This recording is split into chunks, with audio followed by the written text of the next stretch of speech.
하시는 분들은 여러분 이미 아시는 사실이지만 1월 1일부터 누가복음이 시작이 됐습니다.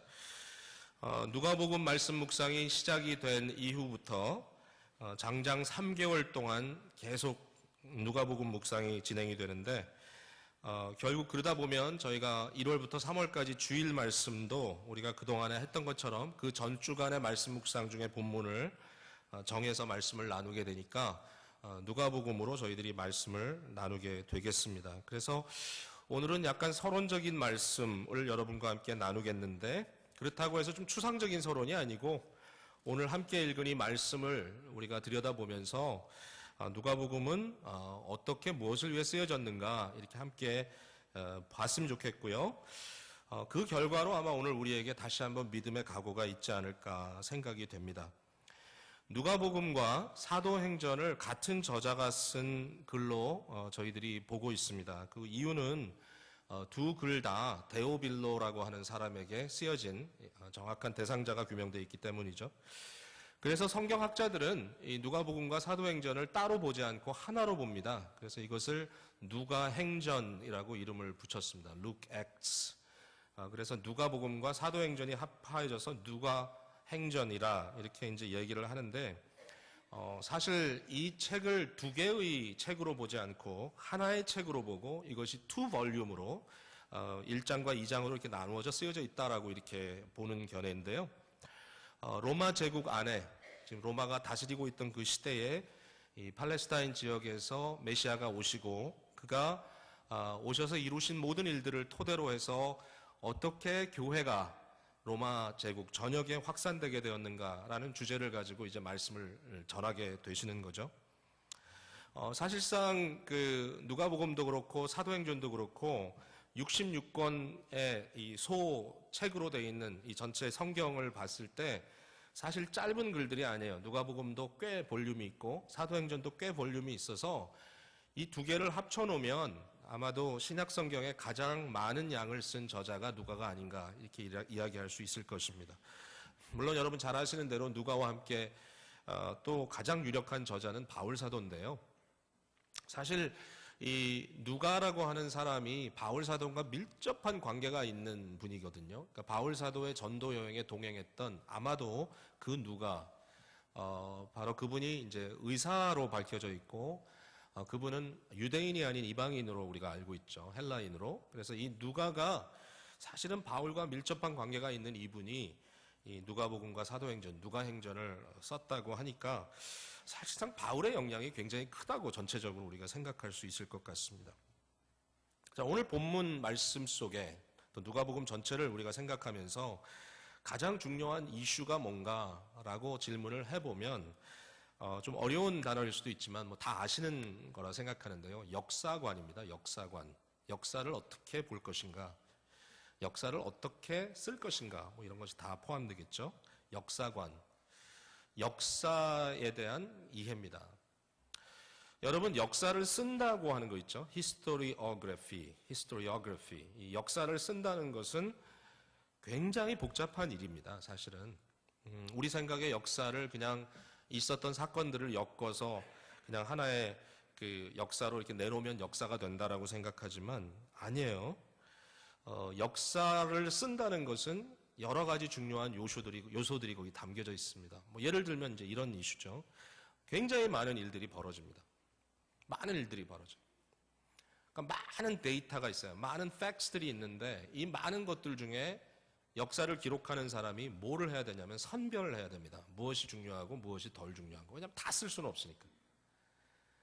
우리 기쁨의 교회가 18번째 해에 이제 우리가 들어왔는데, 만약에 저희가 기쁨의 교회 역사를 수록한다면 지난 18년여 동안 있었던 모든 일을 다 일일이 모두 다 기록할 수는 없을 거 아니에요. 결국은 그 중에 어떤 일들은, 좀 사소한 일들은 이렇게 내려놔야 될 거 아니에요. 그런데 그게 사소해 보이더라도 어떤 경우는 역사의 모멘트에 굉장히 중요한 주제가 될 수 있기 때문에 또 들어와야 되는 경우도 있을 겁니다. 뭐 예를 들어서 예배 시간에 누구 집 아기가 울었다. 몇 월 며칠 주일 예배 때. 그러면 그런 사실은 사실상 역사를 수록하는 데는 별 의미가 없겠지만, 그러나 그 아이가 울므로 인해서 어떤 대단한 일이 그 다음에 벌어졌다 그러면 그것도 기록이 돼야 되겠죠. 그러니까 여러 가지로 복잡한 이제 이 셀렉션 프로세스가 있는 겁니다. 선택의 과정이. 뿐만 아니라 역사를 기록한다는 것은 사전, 백과사전처럼 기록을 안 하거든요. 주제별로 해가지고 뭐 날짜별로 해서 그냥 일기 쓰듯이 하는 게 아니라 역사라는 것은 그것을 하나의 스토리로 엮어가는 거잖아요. 스토리텔링 일종의. 그러니까 이야기를 하는 과정이기 때문에 그렇다면 우리가 선택한 팩트를 어떠한 관점으로 이것을 연결시켜 줄 것인가라고 하는 그러한 주제가 거기 또 들어가게 되는 거죠. 요새 한국 뉴스에 좀 민감하신 분들은 이게 무엇과 지금 굉장히 관련된 중요한 문제인지 여러분이 하실 겁니다. 한국의 국사를 정부에서 공식적인 국정화된 교과서를 내겠다라고 하는 그 이슈 때문에 굉장히 말이 많죠. 예. 왜냐하면 보수 정권이 가지고 있는 어떤 그런 사관을 가지고 수록한 역사는 분명히 정말 제가 생각해도 좀 이렇게 좌파에서 기록한 역사관하고는 상당히 다를 테니까 그러니까 실제로 그 결과가 다를 수 있기 때문에 거기에 대해서 굉장히 민감한 이야기들을 좀 하고 있는 거죠. 근데 누가복음을 기록하고 있는 누가의 입장에서도 이와 같은 역사에 대한 이슈가 굉장히 심각하게 지금 다가와 있다는 것입니다. 근데 제가 오늘 그러면 누가는 어떠한 것을 고려하고 이 역사를 썼는가라고 이제 거기에 대해서 제가 질문을 할 거거든요. 그럼 이 질문에 대한 답을 했을 때 아마 여러분들이 조금 놀라실 수도 있어요. 정말? 근데 그게 사실이에요. 그러니까 한번 보자고요. 자, 그럼 어떻게 누가는 역사를 수록하고 있는가? 자, 제가 한 세 가지의 이제 원리를 얘기할 텐데 첫 번째 원리는 뭐냐면 사실성에 근거하고 있다는 거예요. 사실성. facts에 근거하고 있다는 거예요. 여러분 이게 좀 놀랍죠. 왜냐면은 벌써 이게 2000년 전 글이지 않습니까? 2000년 전. 그러니까 2000년 전에는 역사의 어떤 사실성이라든지 중립성이라든지 이런 거에 대해서는 사실 별로 이해가 없었던 시대라고 말할 수 있습니다. 당시에는 영웅담을 많이 썼고요. 영웅담을 쓸 때는 무조건 영웅을 위대한 인물로 이렇게 치장해야 되는 그런 목적만 가지고 쓰고 있기 때문에 사실상 좀 허황될 수 있는 그런 내용들도 많이 들어갑니다. 사실 성경을 좀 약간 삐딱하게 보는 분들은 복음서를 그런 식으로 봅니다. 하나의 신화다 이것은 역사가 아니다. 근데 성경을 성경으로 읽어야죠. 내 생각대로 읽으면 안 되고. 그러니까 다시 말해서 누가가 2000년 전에 지금 무슨 얘기를 하고 있느냐 이것을 파악하고 읽어야지 아니면 우리식대로 또 보거든요. 그러면 안 돼요. 근데 누가는 사실성을 굉장히 강조하고 있어요. 오늘을 살아가는 사람들에게는 이거 당연한 거 아니냐라고 얘기할 수 있죠. 왜냐하면 오늘은 대부분의 사람들은 이 과학적인 마인드라고 하는 과학적 이 생각, 사고라고 하는데 이미 꽉 젖어 있기 때문에 오늘은 사람들이 다 그렇게 얘기해요. 팩트를 주세요. 사실을 주세요. 그런 얘기를 해요. 근데 실제로 누가는 이 누가복음을 기록하면서 마치 법정에 서 있는 한 사람이 자기가 지금 진술하려고 하는 내용이 사실이라고 하는 것을 증명하는 그러한 의도를 가지고 쓰고 있어요. 실증주의적이에요. 적당하게 자기에게 유리한 자료들만 끄집어내서 내가 원하는 대로 추리해서 소설을 써나가겠다가 아니에요. 절대로 그렇게 보면 성경을 오해해요. 누가복음 그렇게 보면 안 돼요. 누가는 사실성에 대해서 고민하고 있어요. 1장 1절에 보니까 우리 중에 이루어진 사실에 대하여 여기 이미 fact라는 말이 등장하죠. 우리 중에 이루어진 사실에 대하여 그 다음에 또 하나 중요한 이슈는 뭐냐면 처음부터 목격자란 말이 나옵니다.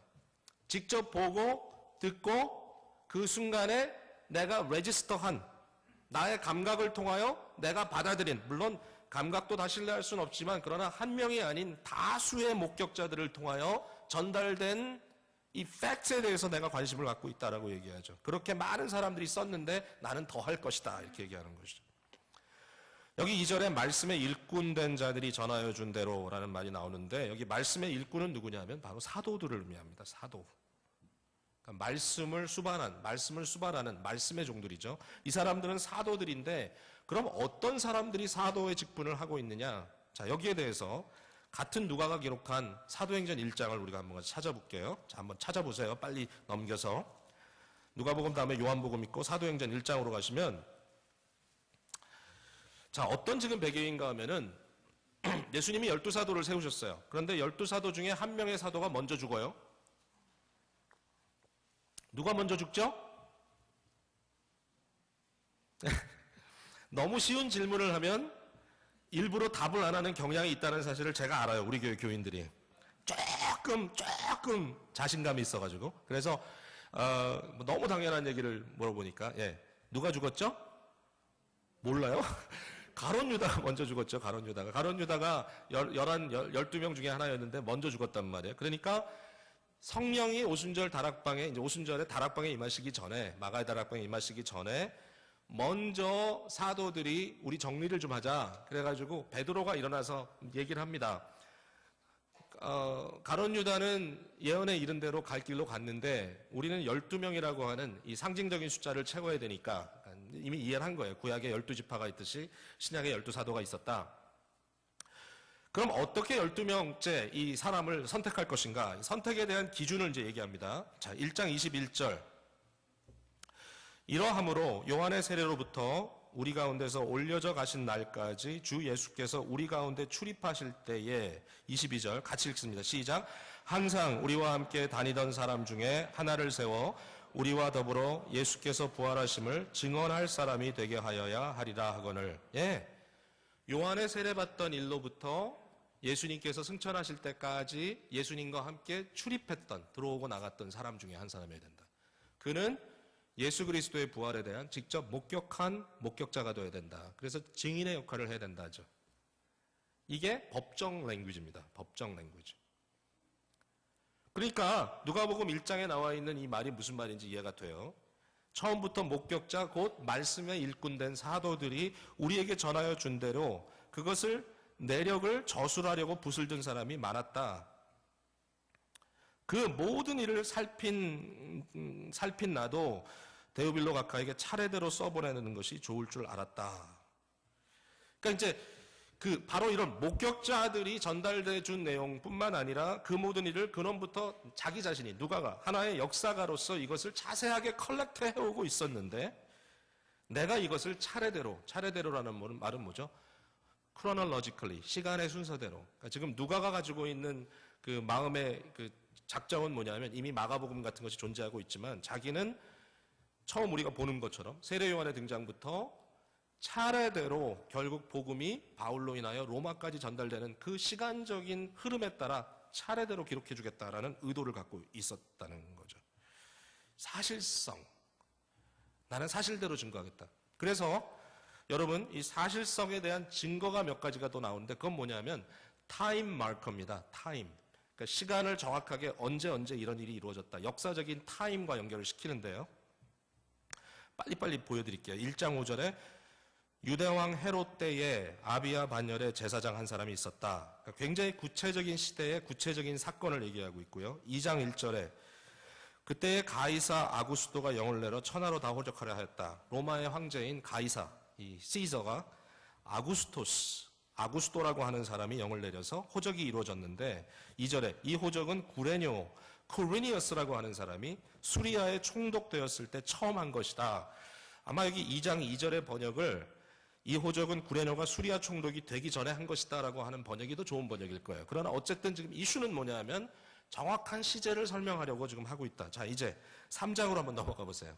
이거 보면 뭐 확실해요. 이건 뭐 어떻게 부인할 수가 없어요. 3장 1절에 제가 이거 잘 읽기도 힘들어. 디베리오 황제가 통치한 지 15해 곧 본디오 빌라도가 유다의 총독으로, 헤롯이 갈릴리의 분봉왕으로, 그 동생 빌립이 이드로에와 브랏고닛 지방의 분봉왕으로, 루사니아와 아빌레네의 분봉왕으로, 안나스와 가이바가 대제사장으로 있을 때에. 이건 이제 이런 걸 가지고 좀 오바했다라고 얘기한 거죠, 우리가. 야, 이렇게까지 할 필요 없는데. 완전 오바잖아요. 근데 왜 이렇게 쓰고 있느냐 하면은 타임 마커를 정확하게 주겠다는 거예요. 이게 누가의 의도인 거예요. 나는 역사적인 이 흐름에 따라서 내가 아는 대로 컬렉트한 모든 데이터를 있는 그대로 전달해 주겠다. 여러분, 예수를 믿는데 팩트가 중요합니까? 여러분이 가지고 있는 믿음이 과연 예수 그리스도의 팩트에 이게 기초된 믿음인가요? 예수님의 사건, 이 크라이스트 이벤트를 여러분 역사적 사건으로 마음속에 믿고 계신가요? 아멘입니까? 근데 여러분 너무 당연하다고 생각하지 마세요. 이 세상에는요, 별의별 사람들이 다 있는데 굉장히 많은 부류의 사람들이 예수님의 기록에 대한 팩트를 믿지 않아요. 안 믿어요, 아예. 그러니까 자, 제가 2부 예배 설교를 끝나고 나서 한 형제가 와가지고 나가 믿고 싶은데 안 믿어지는 부분이 있는 건 어떡하냐 그래요, 저한테. 그래서 그거는 어떻게 보면 그 믿음을 성장시켜 나가는 과정에서 가능한 상황이니까 지금 내가 그걸 지적하는 건 아니다.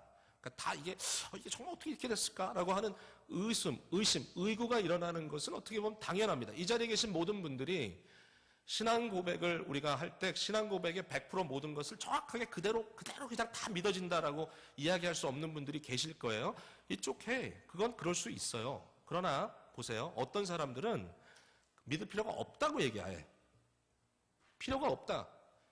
왜냐하면 우리가 그리스도를 믿는다는 것은 팩트와 상관없이 그냥 그리스도에 대한 아이디어를, 그에 대한 스토리를 믿고 그로 하여금 내게 어떤 종교적인 감동을 받는 데 목적이 있기 때문이다라고 얘기를 해요.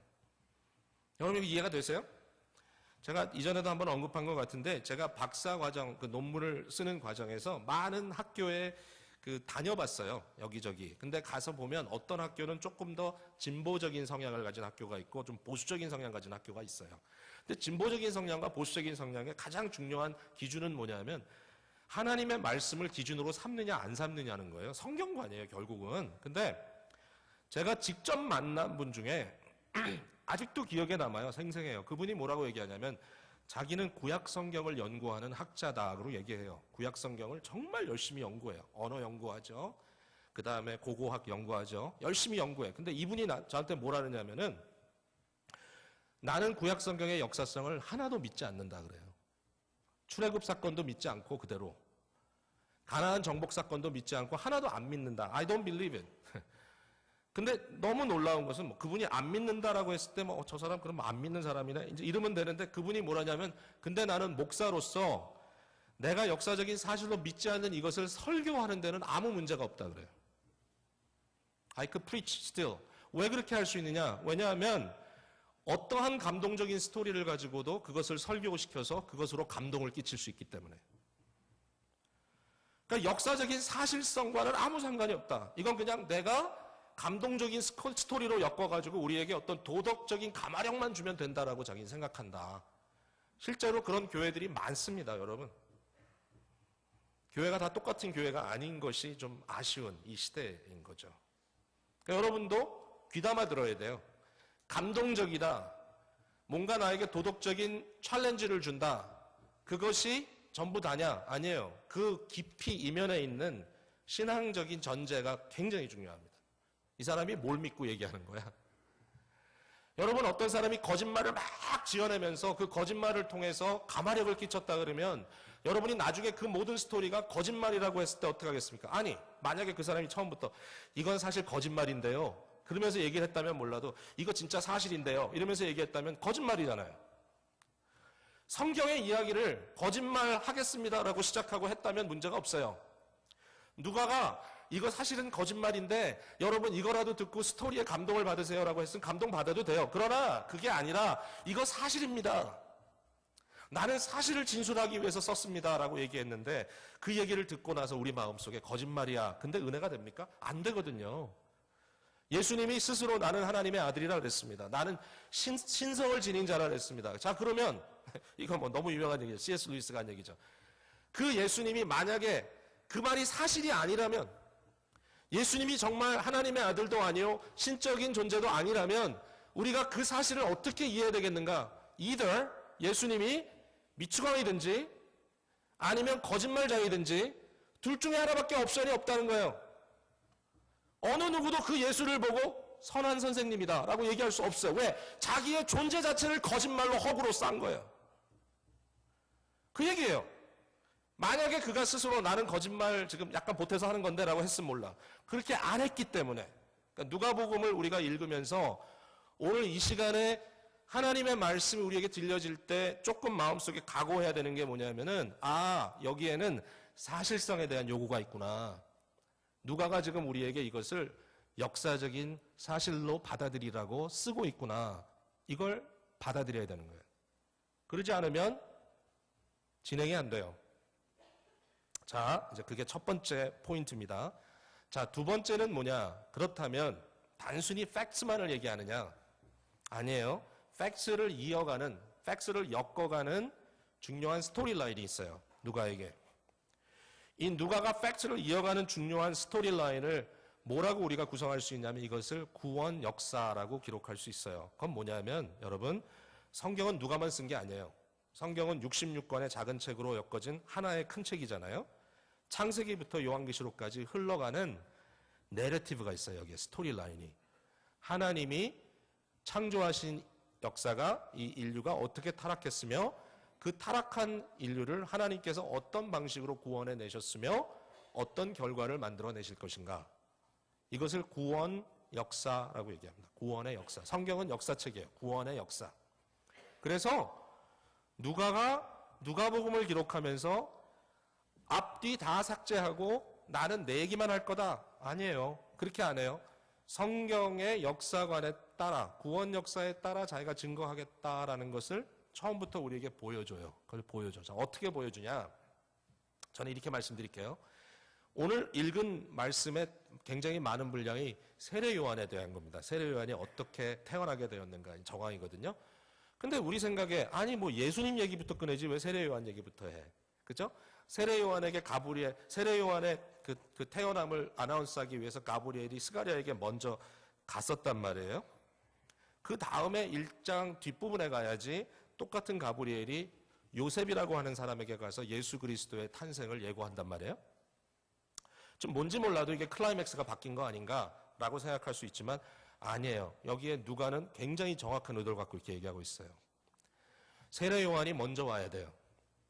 그래야 예수님이 와요. 물 세례가 먼저 있어야 돼요. 그래야 성령 세례가 와요. 이게 이 누가가 가지고 있었던 정확한 질서예요. 누가는 굉장히 의도적으로 누가복음 1장을 어디와 지금 딱 맞붙이냐면은 구약 성경의 마지막과 딱 맞붙여요.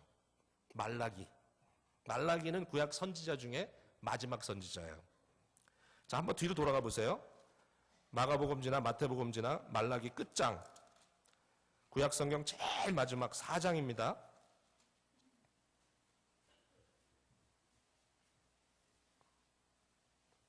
구약 성경 마지막 4장.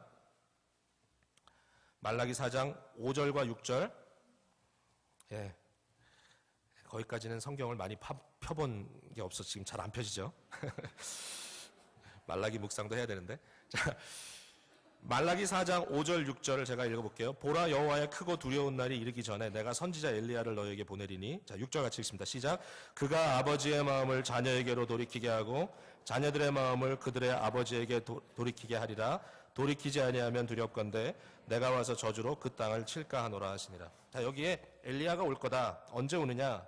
여호와의 크고 두려운 날이 이르기 전에 엘리야가 다시 온다. 그리고 엘리야가 하는 일은 아버지의 마음을 자녀에게, 자녀의 마음을 아버지에게 돌려놓는 일이다. 이 얘기를 했어요. 이게 구약의 마지막이에요. 구약에 딱 점을 찍은 거예요. 이걸 갖고. 그리고 500여 년 동안 사일런스. 근데 누가가 그 복음을, 그 스토리를 이어가면서 뭐라고 얘기하냐면 세례 요한이 바로 엘리야다. 이렇게 아나운스를 하는 거예요.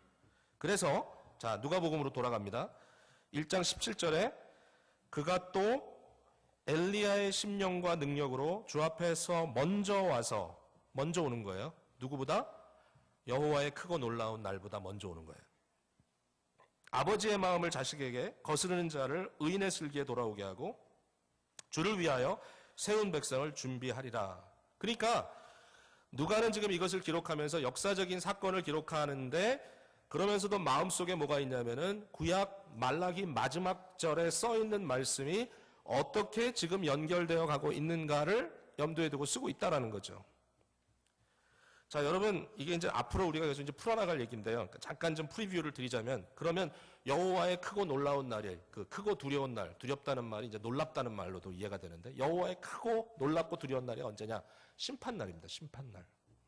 그러면 우리 생각에는 나중에 마지막에 백보자 심판, 그 생각이 나죠. 근데 그거 아니에요. 거기까지 갈 필요가 없어요. 하나님의 죄에 대한 심판의 가장 클라이맥스가 뭐냐면은 예수님의 십자가 사건이에요.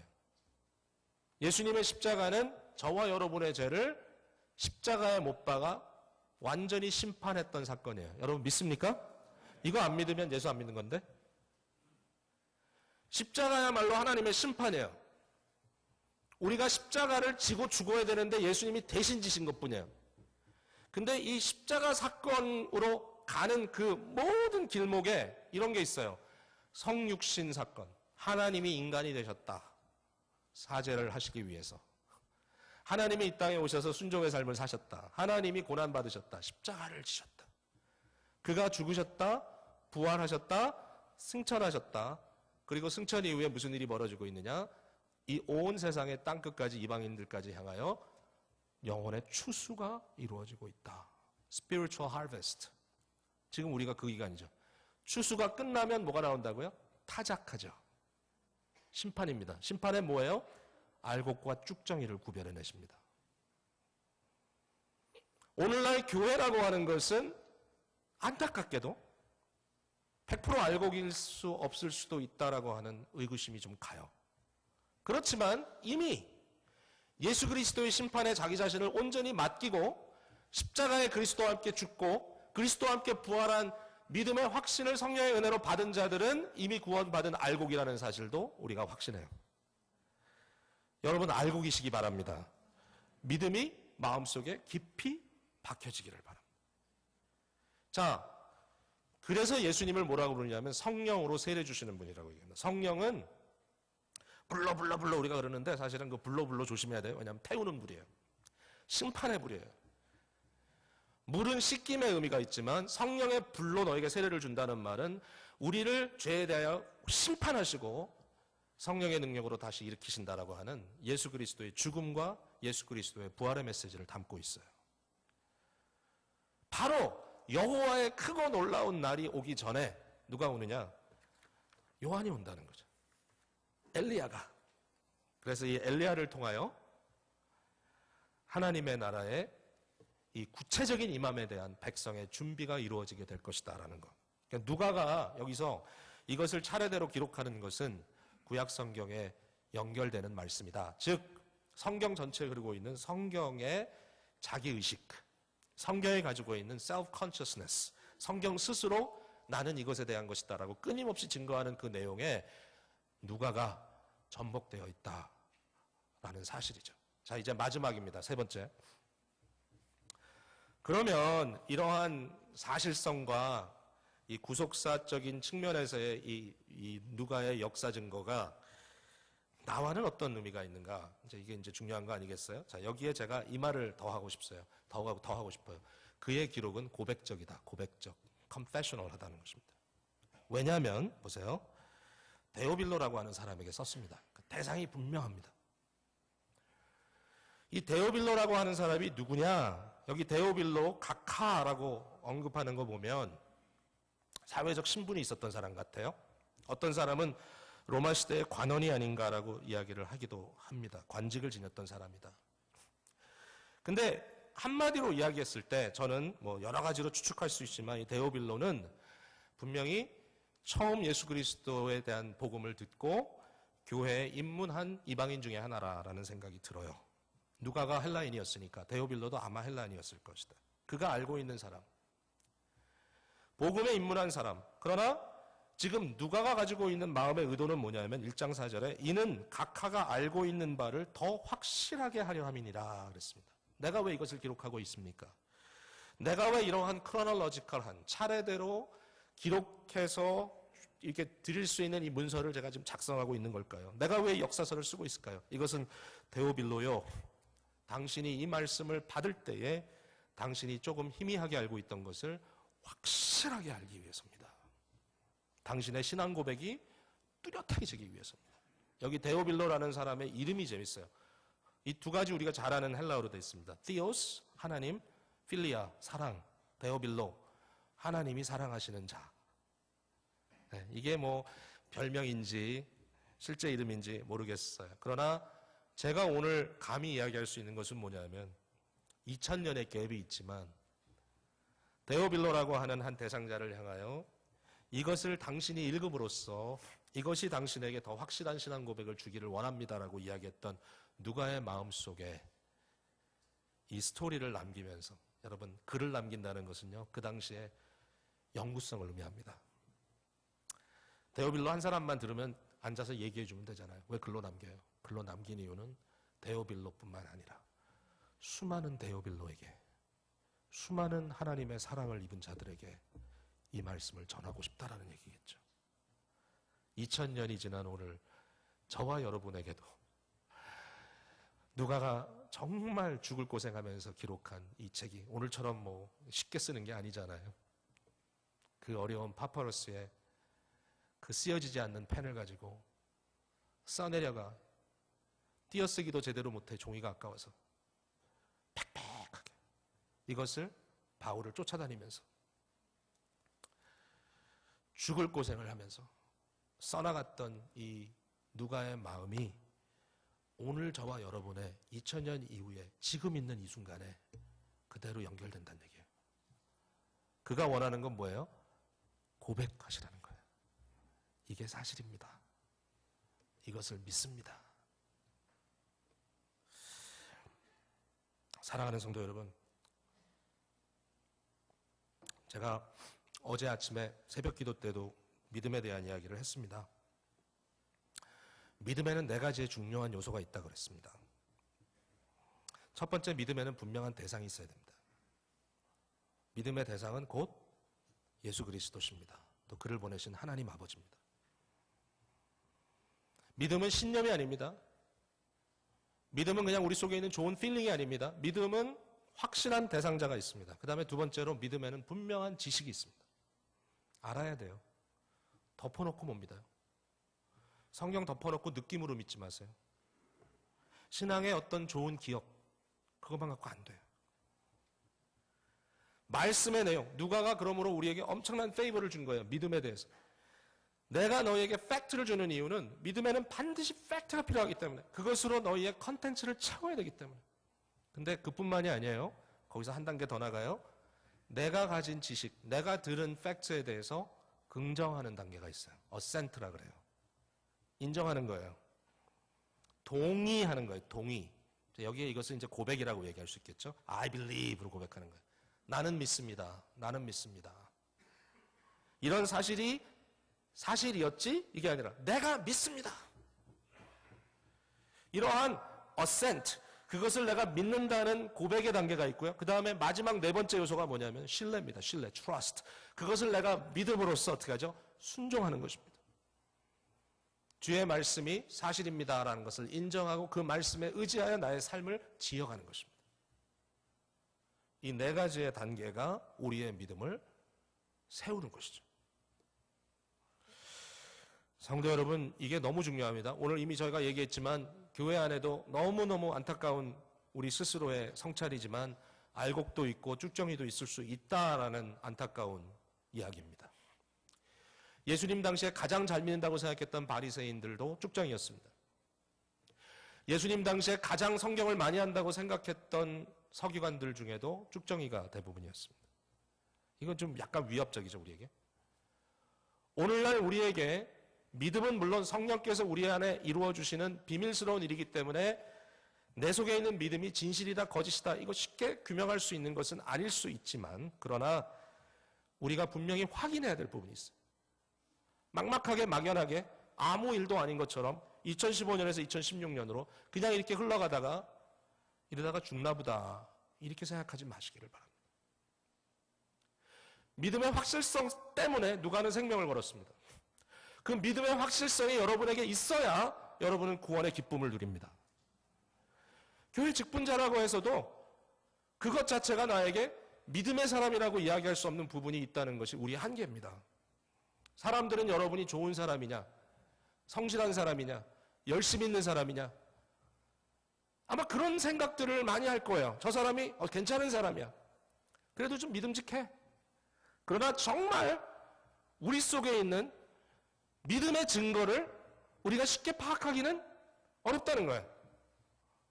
그래서 오늘 이 시간에도 이 말씀을 우리가 붙들면서 2000년의 역사를 통해서 우리에까지 전수된 이 말씀, 그리고 지금도 영적인 추수가 진행되고 있는 이때에 우리는 과연 이것을 정말 confessional, 고백으로 나의 것으로 믿고 의지하고 살아가느냐, 이 질문 앞에는 모두가 다 겸비해져야 돼요. 목사인 저도, 그 은혜가 있어야 돼. 감격이 필요해요. 여러분 중에는 감격이 떨어졌다라고 하는 고민을 하는 분도 계실 거예요. 처음 믿을 때 감격. 우리 교회 처음 오신 분들은 교회 오셔서 예배 드리면서 굉장히 감동적이었다는 얘기를 하세요. 찬양도 감동적이고 찬양대도 감동적이고.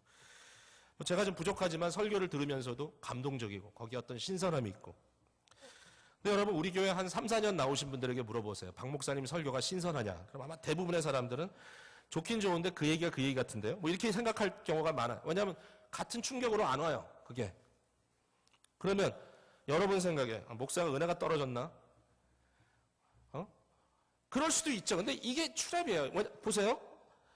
인간에게 있어서의 두 가지의 절대적인 그 이슈가 있어요. 하나는 뭐냐면 행복을 추구하는 거고요. 또 하나는 뭐냐면은 고통을 피하는 거예요. 그러니까 우리의 모든 초이스와 메커니즘이 내가 더 잘 살겠다라는, 더 행복하고 더 즐겁게 살겠다라고 하는 의지와 함께 또 하나는 되도록이면 고통을 피해야 되겠다라는 의지. 이 두 가지가 있어요. 사는 데는 이 두 가지가 다 믹스백으로 와 있잖아요. 근데 고통이라고 하는 것은 굉장히 재미있는 게 뭐냐면 고통은 아무리 오래 지니고 있어도 여전히 고통스러워요. 10년 알았다고 해서 덜 아픈 거 아니에요.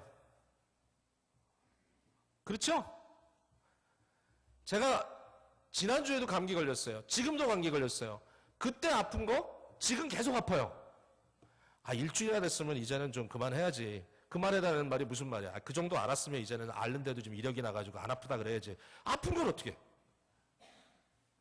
여러분 가시로 여러분 손가락 찔러보세요. 찔러놓고 계속 더 보세요. 나중에 되면 안 아픈가요? 뭐 아물 수도 있겠죠. 그러나 찔렸다는 것은 나의 삶에 고통이 있다는 것은 쉽게 사라지지 않아요. 계속 가요. 그래서 고통은 진통제가 없이는 견딜 수가 없어요. 근데 반면에 행복이라는 것은 금방 잊어져요. 내가 은혜를 받았어. 계속 은혜를 받아. 똑같은 이야기를 계속 들어요. 계속 은혜 받아야 되잖아요. 아픈 게 계속되는 것처럼 행복감도 계속돼야 되잖아요. 근데 이상해. 행복감은 하루 이틀 지나면 없어져 버려요. 행복은 한데 느껴지지가 않아요. 자, 그러면 여러분 어떻게 행복하겠어요? 어떻게 은혜를 누리겠어요? 그건 뭐냐면 자꾸 리마인드 해야 돼요. 고통은 리마인드 안 해도 돼요. 고통스러워요. 근데 행복은 자꾸 리마인드 해야 돼요. 은혜는 자꾸 받아야 돼요. 여러분 아멘? 하나님의 말씀을 자꾸 믿어야 돼요. 오늘도 이 말씀이 여러분의 삶 속에 다시 한번 충격이 돼야 돼요. 사랑하는 성도 여러분, 혹시라도 여러분이 은혜를 너무 받아서 마음이 좀 둔탁해졌든지 그냥 오늘 좀 리마인더가 필요하다면 리마인드 받으십시오. 여러분 이 복음이 하나님의 크고 놀라운 날의 역사가 오늘도 우리 속에 역사하고 있습니다. 혹시라도 여러분 중에 아직 믿음에 확인을 못하신 분들이 계신다면 왜 말씀을 들을 때마다 항상 졸리고 너무 많은 분이 찔리나 보네 지금. 이렇게 되면 안 되는데. 주일날 성경책 가지고 왔다가 닫아놓으면 일주일 내내 피는 게 죽도록 싫고 기도는 단 1분도 눈 감고 못하겠고 교회 오면 미운 사람부터 보이고 봉사는 하긴 하는데 그 봉사가 나에게는 아무것도 없는 의무감밖에 안 되고 근데 인간사 살아가면서 어디든지 인정은 받아야 되니까 교회 공동체에서도 그래도 위계 질서가 있지. 내가 이 교회 온 지 얼마나 됐는데 적어도 10년 됐으면 이제는 내가 이거 하나 좀 해야 되는 거 아니야? 라는 생각 정도로 하루하루 위계 질서 따지면서 살아가고 계신다면 제가 비꼬는 거 아니에요. 절대로. 마음이 아픈 거예요. 그럴 수 있다라는 이슈 하나만 가지고도. 목사도 엉터리 많아요. 제가 엉터리 아니라는 얘기를 하고 싶다는 말처럼 들려서 되게 지금 제가 불편한데 그 얘기를 하고 나서 이래서 지금 힘든 거예요. 그러면 안 되잖아요. 그러나 이 말이 우리에게 도전이 돼야 된다는 거예요. 2000년 전에 오늘까지 흘러온 이 복음의 증거가 오늘 우리에게 어떠한 신앙 고백으로 이어지는가?